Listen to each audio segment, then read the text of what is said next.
Before we pray, I want to invite you to pause everything else and open your heart to God's Word. Maybe today you are carrying pain deep inside.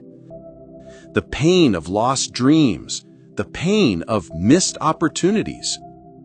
You once believed life would turn out differently, but now it feels like the blessings you had are gone. Like the joy you once knew has disappeared. If that is you, I want you to know that you are not alone. God sees you. He sees the tears no one else has seen. He feels the weight of what you carry. And today, He is calling you not just to hear His word, but to embrace it and to step into prayer with expectation. Life can feel devastating sometimes. There are seasons when everything feels barren, like a land that once bloomed with fruit but now lies empty. Maybe you have asked yourself, where did my blessings go? Where did my joy go? What happened to the opportunities I thought God had given me? That emptiness can feel crushing. But here's the truth I want you to hold on to. God is not just a God of second chances. He's the God of supernatural restoration. When He restores, He doesn't just give you back what you lost. He transforms it. He turns wasted years into fruitful seasons. Listen to this promise in Joel 2:25. I will restore to you the years that the locust has eaten, the cankerworm, the caterpillar, and the palmer worm, and you shall eat in plenty and be satisfied.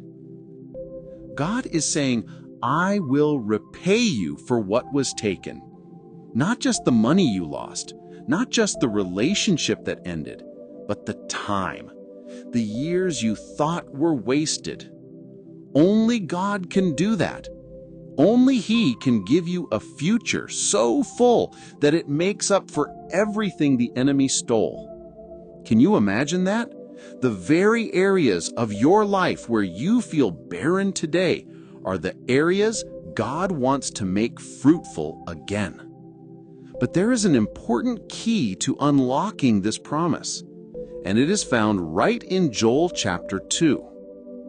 Before God promised restoration, He called His people to return to Him with all their hearts. He called them to repentance. Why? Because true restoration is not just about what you get back. It's about coming back to God. This is where many of us get it wrong. We want God to fix everything, but we don't want to change. We want blessings, but we avoid His presence. Friend, restoration begins when you say, Lord, I surrender. I turn back to you with my whole heart. When you come back to Him, you position yourself to receive everything He has prepared for you. So today is not just about praying for open doors. It's about letting God open your heart. Because when He restores your heart, He restores your hope, your joy, and your future. I want us to pray together right now. Wherever you are, close your eyes if you can. Lift your heart to God. Believe that as we pray, the process of restoration is beginning in your life. Father, in the name of Jesus, we come before you today with humility. Lord, we acknowledge the pain of lost dreams and missed opportunities. We admit that some of the barrenness in our lives came because we drifted from your presence. So we repent today. We return to you with all our hearts. Forgive us for every way we have gone astray.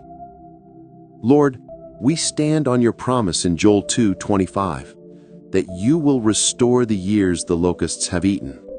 Restore the years of pain, the years of delay, the years of wasted effort. Turn our emptiness into abundance. Turn our tears into testimonies. Turn our shame into joy. Father, Let this be the season of divine restoration. Open doors that were once shut. Heal relationships that were broken. Renew our strength, our faith, and our passion for you. We thank you because you are faithful. We believe that as we pray, you are making all things new. In Jesus' name, amen. My friend, restoration has already begun. God is faithful to complete the good work He has started in you. Walk with Him daily. Trust Him with every step, and watch how He turns your story around. If this prayer has touched your heart, type Amen as a sign of faith. And if you need a special prayer request, feel free to share it in the comments. We would be honored to pray for you. May the grace and peace of our Lord Jesus Christ be with you always.